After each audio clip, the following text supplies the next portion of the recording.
Nós paramos no capítulo 14 e nós faremos a leitura nesse momento do capítulo 14, dos versículos 14 a 23.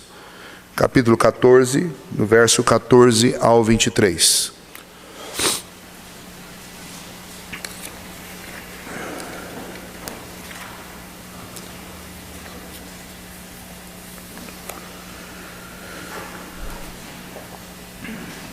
Eu sei e estou persuadido no Senhor Jesus, de que nenhuma coisa é de si mesmo impura, salvo para aquele que assim a considera. Para esse é impura. Se por causa de comida o teu irmão se entristece, já não anda segundo o amor fraternal. Por causa da tua comida não faças perecer aquele a favor de quem Cristo morreu. Não seja, pois, vituperado o vosso bem, porque o reino de Deus não é comida nem bebida, mas justiça e paz e alegria no Espírito Santo. Aquele que deste modo serve a Cristo é agradável a Deus e aprovado pelos homens. Assim, pois, seguimos as coisas da paz e também as da edificação de uns para com os outros. Não destruas a obra de Deus por causa de comida. Todas as coisas, na verdade, são limpas, mas é mal para o homem comer com escândalo. É bom não comer carne, nem beber vinho, nem fazer qualquer outra coisa com que teu irmão venha a tropeçar, ou se ofender, ou se enfraquecer. A fé que tens, tem-na para ti mesmo perante Deus. Bem-aventurado é aquele que não se condena naquilo que aprova. Mas aquele que tem dúvida é condenado se comer, porque o que faz não provém de fé. E tudo o que não provém de fé é pecado. Vamos orar mais uma vez.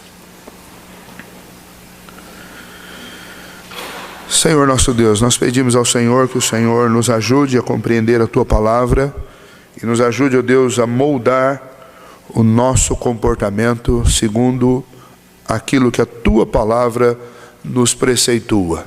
Pedimos isso nesta manhã, pedimos a Deus que o Senhor nos ajude a aplicar aquilo que aprendemos às nossas vidas. Em nome de Jesus. Amém. Vamos recordar um pouquinho. Nós estudamos a primeira parte do capítulo 14 e nós estamos na carta aos Romanos, na segunda parte da carta, onde o apóstolo Paulo trata da parte prática do ser cristão. A primeira parte, Paulo trabalhou do capítulo 1 até o final do capítulo 11, ele trabalhou a questão da salvação. Então ele nos descreve como pecadores, no capítulo 1, 2, 3, 4, 5 e 6 como inimigos de Deus, escravos do pecado, libertados pela obra de Cristo, e a partir do capítulo 7 ele começa a falar que a segurança da nossa salvação, ela está exatamente em Cristo, Ele é a nossa segurança. No capítulo 9, e depois capítulo 10 e 11, Paulo fala sobre o governo de Deus sobre todas as coisas, e que todas as coisas que acontecem estão dentro deste governo. Portanto, desde a conversão de um homem, quando ele se rende à obra de Cristo, isso está debaixo do governo de Deus. Deus decretou essas coisas. Essa escolha que Deus fez soberana é fruto do governo de Deus. Algumas pessoas serão punidas no inferno, serão punidas por causa dos seus pecados. Agora, isso tudo está dentro do governo de Deus, porque foi Deus que escreveu essa história. Deus não obrigou ninguém a pecar, mas Ele sente misericórdia de quem Ele quer sentir, e Ele se endurece em relação a quem Ele quer se endurecer. Então, tudo está debaixo do controle de Deus. Israel rejeitou o Messias, e o apóstolo Paulo disse: olha, eu preferia ser maldito, ir para o inferno, é isso que ele quis dizer, para que o meu povo fosse salvo. Eu preferia isso. Tamanho o comprometimento dele com os judeus, com o seu povo, com a sua nação. Mas por causa de vocês, o meu povo rejeitou o Senhor. E pela rejeição deles, a salvação veio aos gentios. Agora ele pensa, se pela rejeição deles a salvação veio aos gentios, imagine pela obediência deles o que pode acontecer. E Paulo está aí provavelmente pensando na vinda do Senhor Jesus. E aí esse é um ponto que nós estudamos no capítulo 10 e 11, a respeito de que um dos sinais da volta de Cristo Jesus é exatamente a conversão dos judeus. É a conversão maciça dos judeus ao cristianismo. Então Paulo trata dessa questão da salvação desde a parte mais superficial, e daí lá pelo capítulo 8, 9, 10, 11, ele dá um mergulho bem profundo na parte teológica, sistemática deste assunto. A partir do capítulo 12, o apóstolo Paulo começa a tratar desse assunto de forma prática. Quais os efeitos práticos disso na vida das pessoas que têm o encontro com Cristo? Então ele trata no capítulo 12 que essas pessoas, elas são transformadas, são renovadas, elas são desafiadas a, através da mente de Cristo, experimentarem uma transformação nas suas vidas, a enxergarem o mundo pelas lentes de Cristo, e então elas não se conformam com o mundo, então elas não se adequam ao mundo, então elas oferecem a Deus um culto que é um culto racional, mas é um culto também espiritual. Elas oferecem um sacrifício que é verdadeiro, que não é aquele sacrifício apenas da carne, mas é um sacrifício de coração. Elas oferecem um culto ao Senhor, elas se apresentam diante do Senhor. E com isso ele começa a tratar, há amor no trato dos irmãos, dentro da igreja há vários dons, mas Cristo é o cabeça, todos têm igual importância, e ele vai tratando essas questões no capítulo 12, fala sobre a importância da hospitalidade, de acolhermos uns aos outros, de termos um trato importante uns com os outros, do amor fraternal que deve reger os nossos relacionamentos. Termina o capítulo 13 falando que nós devemos nos despertar do sono, porque nós não podemos simplesmente deixar com que estes elementos da fé cristã vão se acomodando de tal forma na nossa vida que a gente volte a viver como se não conhecêssemos a Cristo. Mas nós devemos despertar. Paulo diz, vai alta a noite e vem chegando o dia. Deixai as obras das trevas e vos revistais das obras da luz. É o que está lá no final do capítulo 13. E então, do capítulo 12, perdão. No capítulo 13, Paulo fala sobre o nosso dever às autoridades. As autoridades são ministras de Deus para o bem-estar do homem, para a correção do homem, para aplicar penas àqueles que desobedecem. No capítulo 13 ele vai tratar sobre essa questão do governo, a relação da igreja com os governos civis. Capítulo 14, então, nós vimos já algumas semanas atrás, do versículo 1 até o versículo 13, Paulo está tratando do quê? Do irmão mais fraco. Ele está dizendo, olha, as coisas todas elas são lícitas, você pode fazê-las, mas você tem que tomar cuidado para que aquilo que é lícito diante de Deus, mas que para o seu irmão é algo escandaloso, não venha a enfraquecê-lo. Então Paulo está dizendo o seguinte, olha, não sejam nem legalistas ao ponto de vocês andarem por aí fazendo coisas que Deus não exige de vocês e deixando aquelas que de fato são importantes. Não sejam legalistas ao ponto de ficarem metendo o dedo na cara dos outros, cobrando e insistindo com questões que a própria Escritura não vai cobrar. Mas também não sejam liberais ao ponto de vocês desdenharem daqueles que estão buscando a santificação, daqueles que estão buscando um compromisso maior com Deus. Na realidade, nós devemos ser equilibrados. E o princípio é o princípio do amor ao próximo. Assim, olha, se você decidiu diante de Deus que você vai se privar de determinadas coisas, não transforme aquela decisão e aquele compromisso seu com Deus numa lei para o outro que não consegue fazer isso. E você que não tem esse comprometimento, que não assumiu essa postura, mas vive debaixo da liberdade cristã, fazendo aquilo que você tem convicção que Deus aprova, não queira constranger aquele que quer se comprometer com Deus, se abstendo daquilo, chamando de legalista, não faça isso. Então, em outras palavras, Paulo está dizendo assim, olha, viva o seu relacionamento com Deus e ame as pessoas ao seu redor. Respeite-as nas suas decisões, nos seus comprometimentos. Então não seja nem legalista, nem seja liberal, seja amoroso no trato com o seu irmão. Seja cuidadoso com as suas opiniões, com os seus pontos de vista. Viva e entenda e viva a liberdade cristã. Cristo nos libertou das amarras, da escravidão nossa ao pecado. Nós estamos livres. Mas a nossa liberdade não deve ser usada como instrumento para constranger outras pessoas. É isso que Paulo está dizendo até o versículo 13 que nós lemos. Alguns exemplos eu citei na semana passada, sobre algumas semanas atrás, sobre como o cristão pode se relacionar com a questão da bebida, com algumas outras coisas, e eu tratei disso. Pedi para que vocês tomassem cuidado, porque de fato o que a Bíblia condena, usando esse exemplo do álcool, por exemplo, a Bíblia condena o vício. É isso que a Bíblia condena. A Bíblia condena a embriaguez, mas a Bíblia não condena ninguém usar álcool, uma bebida alcoólica. Se fosse assim, então, no Novo Testamento não sobrava porque vinho lá nos evangelhos é o mesmo vinho que nós tomamos hoje. Talvez fosse um vinho de melhor qualidade do que o nosso, mas é vinho, não é suco de uva. Tá? O próprio Senhor Jesus tomou o vinho, não só tomou, mas transformou água em vinho. Né? Os apóstolos tomavam. O apóstolo Paulo recomenda a Timóteo que faça isso. Então, o problema não é o uso do álcool. O problema é você se tornar escravo do álcool. O problema é você deixar que o álcool te tire do centro, te tire da sua consciência. Aí tem os extremos. De repente, eu conheci e convivi durante algum tempo com uma pessoa, para mim é muito querida, mas que tinha uma fraqueza muito grande diante do álcool. Apenas um dedo de álcool para essa pessoa tirava do centro e deixava completamente desestruturada. Essa pessoa deve ficar longe, mas deve ficar longe principalmente porque ela tem um problema biológico, e esse problema biológico a torna suscetível ao álcool. Agora, eu não posso transformar o exemplo de como uma lei para os demais. O apóstolo Paulo nos diz: para a liberdade foi que Cristo nos libertou. Você não pode usar a sua liberdade nem para oprimir outros, nem para ser uma pessoa libertina, ou seja, abusar da sua liberdade. Em outro lugar, Paulo fala: todas as coisas me são lícitas, mas nem todas me convêm. Nem todas vão ser convenientes. A partir do versículo 14, Paulo começa a tratar um outro aspecto da questão da nossa liberdade cristã. E que aspecto é esse? Paulo começa a falar sobre a vida no reino de Deus.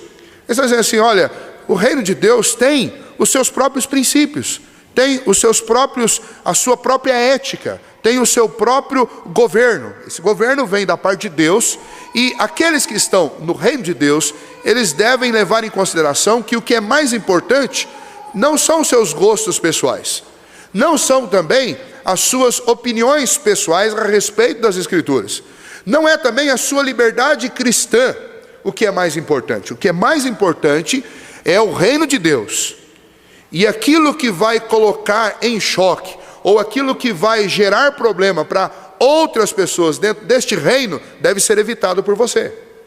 O centro dos versículos 14 a 23 é a palavra reino de Deus. Esta palavra é que vai determinar o meu comportamento em relação ao resto.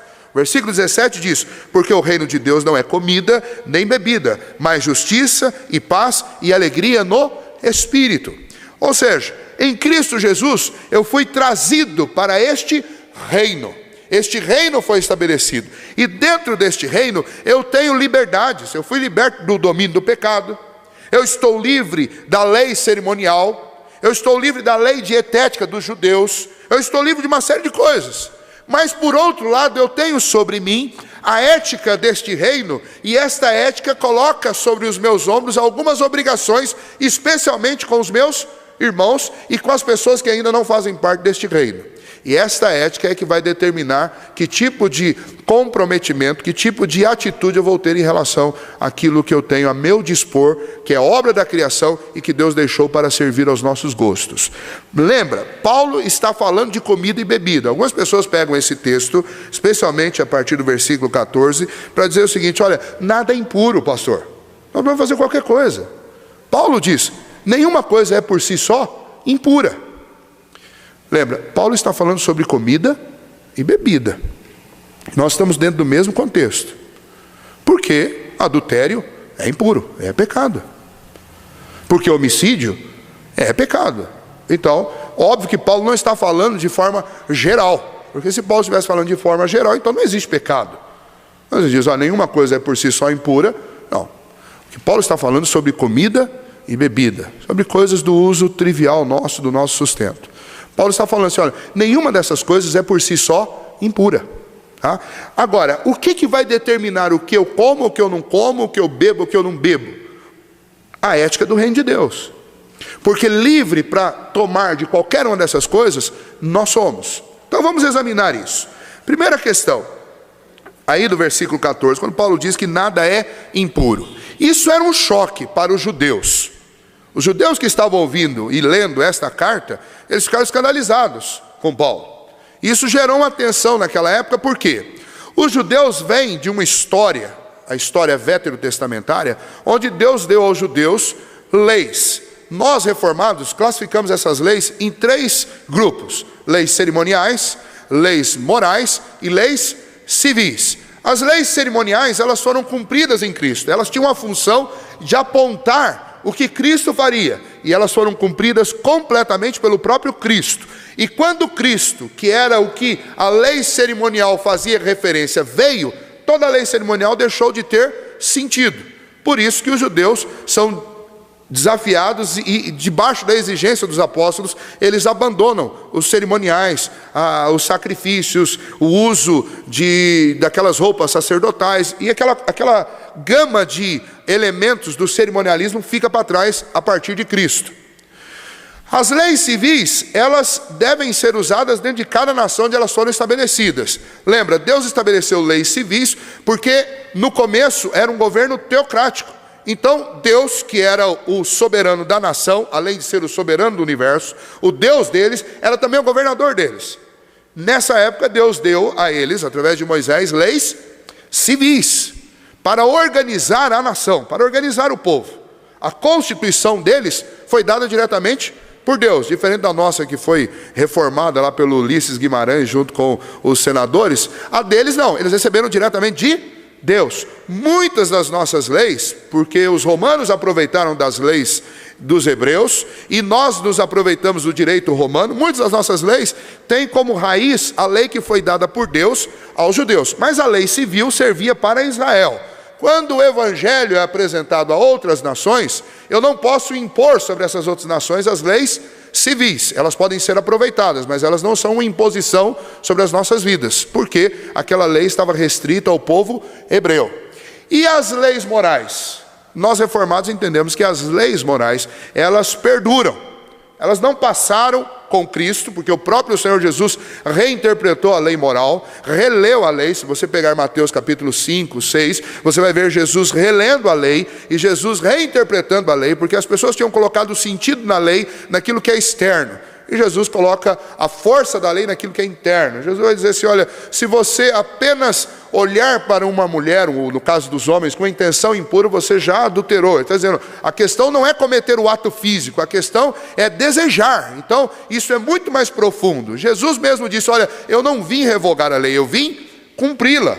Lá no Evangelho de João, João diz que Jesus falou assim, olha, eu vos trago um novo mandamento. Mas logo adiante você vai ler, qual é o novo mandamento que ele traz? Ele repete a lei, que vos ameis uns aos outros, que ame a Deus sobre todas as coisas e que vos ameis uns aos outros. Quer dizer, ele não está trazendo uma lei nova, ele está trazendo uma força nova sobre a lei.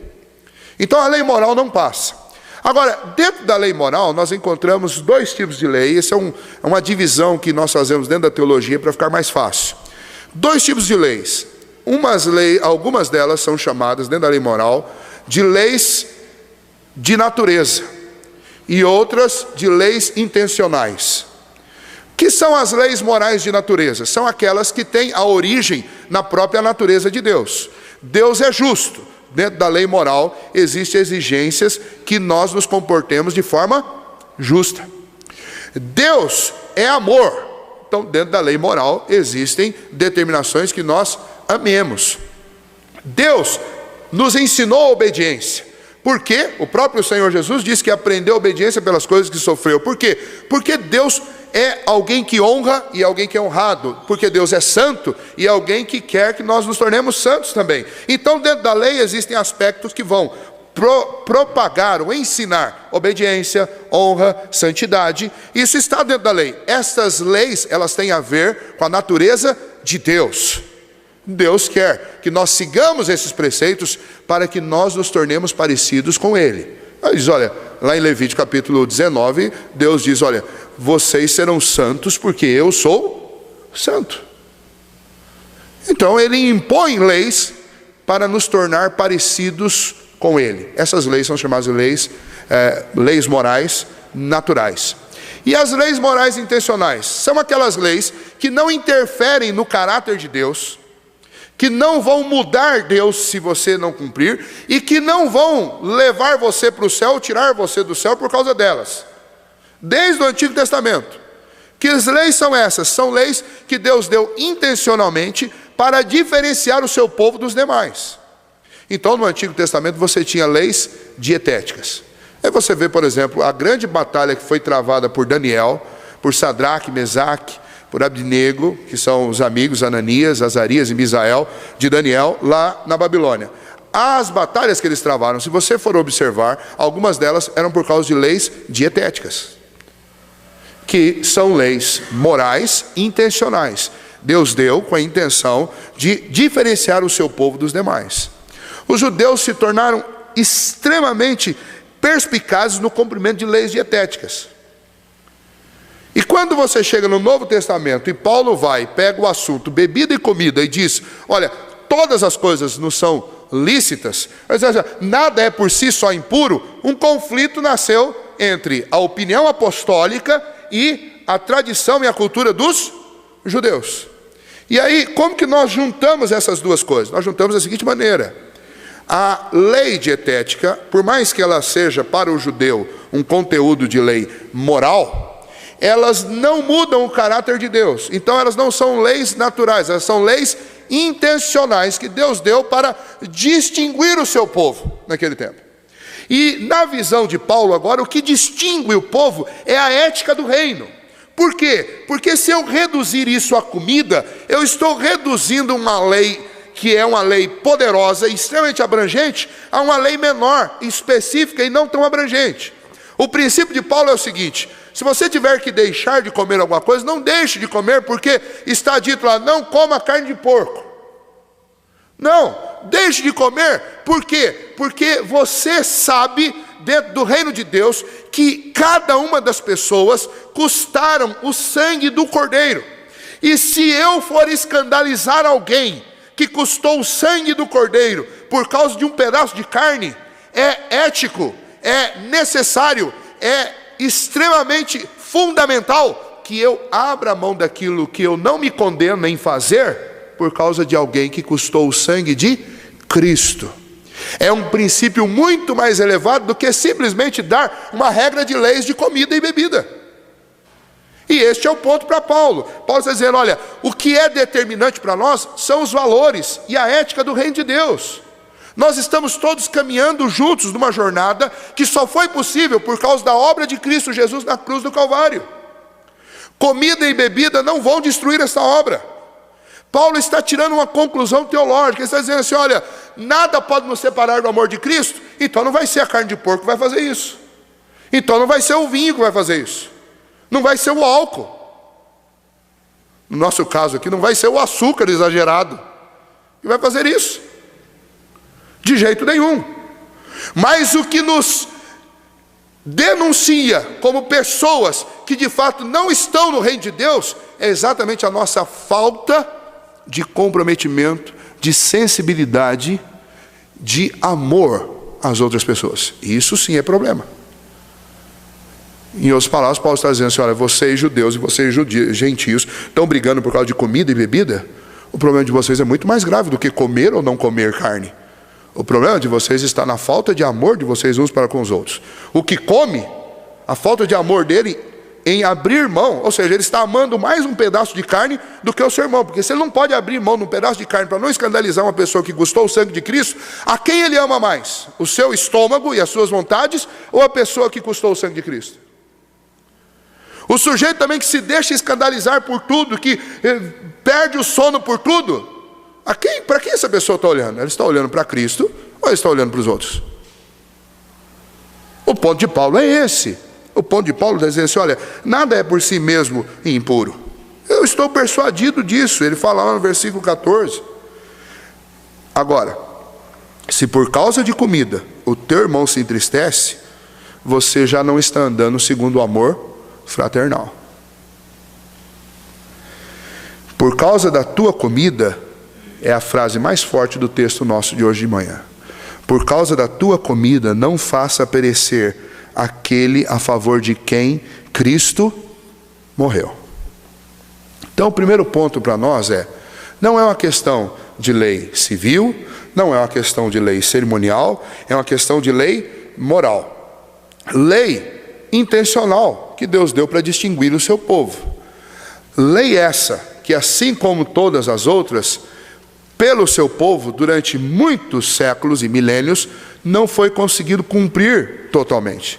Lei essa que, quando o povo se misturou aos gentios e quando, na plenitude dos tempos, Cristo veio, já não era uma exigência. Deus não estava exigindo isso das nações, nem do próprio povo de Israel, porque era impossível com a mistura que eles estavam vivendo. Mas alguns núcleos religiosos ainda se mantinham extremamente fiéis a esses critérios, como se esses critérios fossem lhes dar a salvação.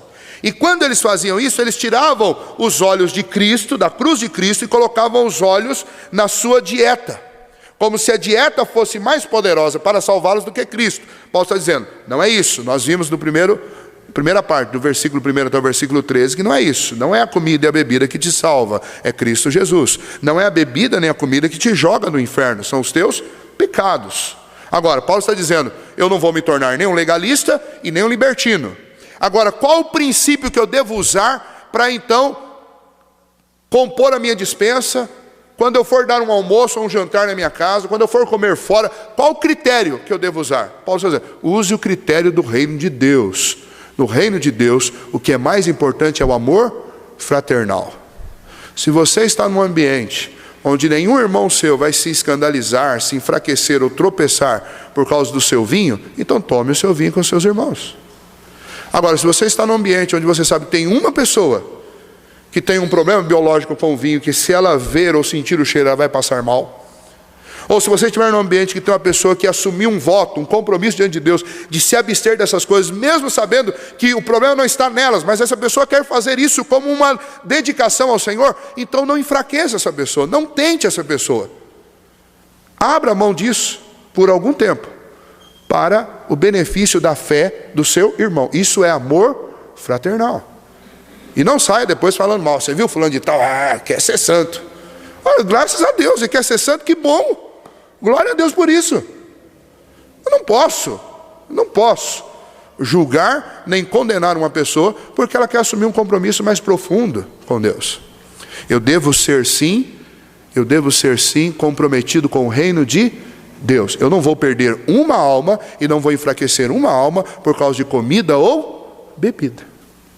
Eu quero encerrar essa parte com um exemplo, e depois com o último versículo, um exemplo de alguns amigos nossos na época do seminário. Eles viajaram com o presbítero Azor, que gosta muito de missões, atua na área de missões. Eles viajaram para a África do Sul e passaram uma semana lá. E o último dia é o dia do banquete, lá entre a tribo onde eles ficaram, nos Concombas. E no dia do banquete tem um prato que já estava sendo preparado já há 6 dias. Que prato é esse? É uma ratazana gigante, que eles pegam, enterram na terra 6 dias antes de servi-la e deixam ela lá enterrada 6 dias. Depois eles tiram ela de lá e assam essa ratazana, com tempero e com tudo mais, vocês imaginam que pode estar nela. E depois isso é servido lá no jantar. E aí eu lembro que tinha um presbítero Valdemar, que era um colega meu de turma. Ele é extremamente rabugento com comida. A gente comia às vezes em restaurantes lá perto, às vezes descia no seminário para comer, e ele ficava olhando para a cozinha, assim, vendo, extremamente rabugento para comer. E ele tinha que ser perfeito. E ele estava nesse negócio. E a gente começou lá no seminário, a gente ia, falava, e aí, como é que você fez? Ele falou assim, olha, eu fui especificamente por Romanos 14, porque o Azor fez a gente ler Romanos 14 todos os dias daquela semana inteira para a gente fazer isso. Por quê? Porque deixar de comer aquela comida deles, para eles seria algo escandaloso, seria algo terrível, seria um desprezo com eles. E ele falou assim, se isso for gerar algum problema à evangelização, eu não posso, eu tenho que comer. Eu falei, meu Deus. E eu sou capaz de recusar uma bacalhoada porque eu não gosto de bacalhau. Você imagina uma situação dessa. Mas o fato é que eles fizeram. Por que ele fez aquilo? em última palavra, ele fez por amor fraternal. Porque a única motivação dele para comer aquilo era não escandalizar alguém por quem Cristo morreu. É assim também que nós devemos fazer para não comer alguma coisa. Você está diante daquele banquete maravilhoso, tudo que você sabe, você não se condena em fazer. Mas existe alguém ali que, se ver você comendo isso, ou bebendo isso, vai ficar extremamente enfraquecido na fé. Não faça. Ainda que seja doloroso. Quando você chegar em casa, liga, hoje dá para ligar, liga e pede. Mas não faça. Esse é o princípio de Paulo, porque ele diz, a ética do reino de Deus e o amor fraternal, ele sobrepõe todas estas coisas. Agora, aí Paulo conclui dizendo o seguinte: a vida de quem entende a liberdade cristã é muito mais fácil, muito mais fácil. Ele vai dizer, olha lá no versículo 22, a partir do versículo 21, é bom não comer carne, nem beber vinho, nem fazer qualquer coisa com que teu irmão venha a tropeçar, ou se ofender, ou se enfraquecer. Está dizendo, olha, é bom você fazer isso. Agora veja o que ele diz no versículo 22, a fé que tens, tenha para ti mesmo perante Deus. Bem-aventurado é aquele que não se condena naquilo que aprova. Então, assim, ó, é bom abrir mão de comida, bebida, pelo bem do meu irmão mais fraco.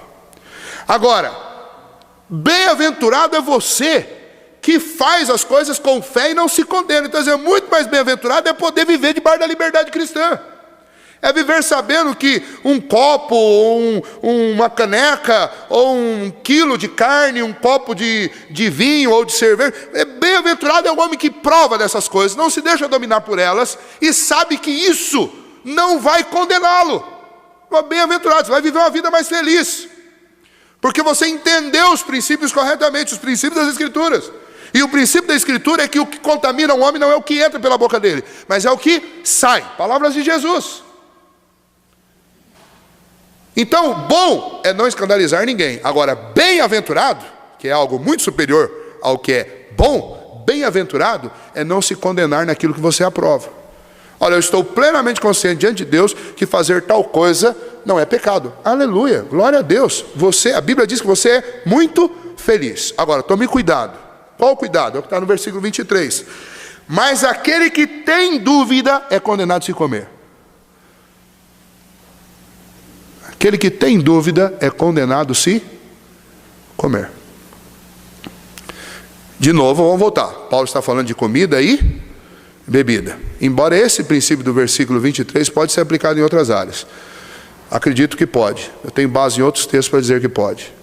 Mas especialmente aqui Paulo está dizendo comida e bebida. Paulo está dizendo o seguinte, olha, se você está diante de uma coisa e você está com dúvida, posso, não posso, não faça.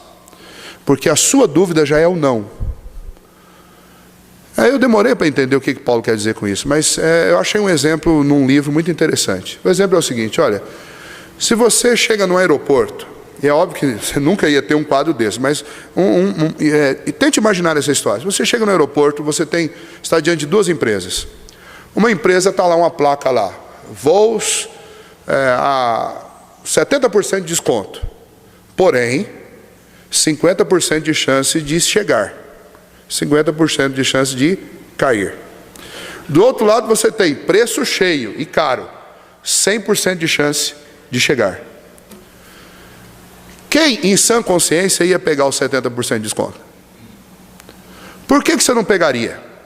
Porque a dúvida no que tange a vida é algo que não tem dinheiro que pague. Se alguém diz para você assim, olha, a sua vida vai ser colocada em risco, mas você vai lucrar muito. E pior que, por incrível que pareça, tem gente que topa esse negócio. Mas, em sã consciência, você não vai topar. É isso que Paulo está dizendo. Paulo está dizendo assim, olha, se na dúvida sobre uma coisa ser certa ou errada, se você tem dúvida, não faça. Um outro exemplo disso, você pode pegar nas Escrituras, onde Jesus disse assim, olha, se o teu braço ou se o teu olho te faz tropeçar, corta. Porque é melhor você entrar na eternidade com uma perna a menos ou com um braço a menos, do que você fazer perecer no inferno a sua alma por causa de uma perna. É esse o mesmo princípio. O princípio é o quê? Muito mais importante é a eternidade. Eu não posso colocar a eternidade em risco por causa de uma dúvida minha. Vou usar mais um último exemplo. Você tem 2 copos em cima da mesa. Um não tem veneno e o outro tem veneno. Os 2 são iguaizinhos. O que você faz? Você vai escolher? Não, você não vai tomar água. Pronto. Por quê? Porque eu não vou arriscar. O que Paulo está dizendo é assim, não arrisque com a sua vida. Se você tem dúvida a respeito de uma coisa, não faça. Por quê? Olha lá a conclusão que ele tira. Mas aquele que tem dúvida é condenado se comer. Porque o que faz não provém de fé. E tudo que não provém de fé é o quê? Pecado. Brincar. Eita, apóstolo Paulo duro. Você já imaginou quantas coisas na vida nós fazemos e nós não fazemos por convicção de fé? E às vezes a gente acha que pecar, a gente classifica algumas coisas que são pecado. Vai lá, mentir, roubar, matar, adulterar, prostituir. E a gente tem aí, se brincar, a gente não enche uma mão. Mas Paulo diz um negócio aqui, que pode encher as mãos, os pés e a bacia inteira. Tudo o que não provém de fé é pecado. Ou seja, tudo que eu faço na dúvida é pecado. Complicado, não é? Por isso que eu devo guardar o meu coração, a minha mente, os meus lábios principalmente, para ficar longe da dúvida. Eu cresci num ambiente em que eu ouvi o seguinte: meu avô não deixava a gente comer chouriço. Sabe o que é chouriço? Chouriço é uma linguiça feita de sangue. Não deixava comer chouriço de jeito nenhum, não podia comer. E por quê?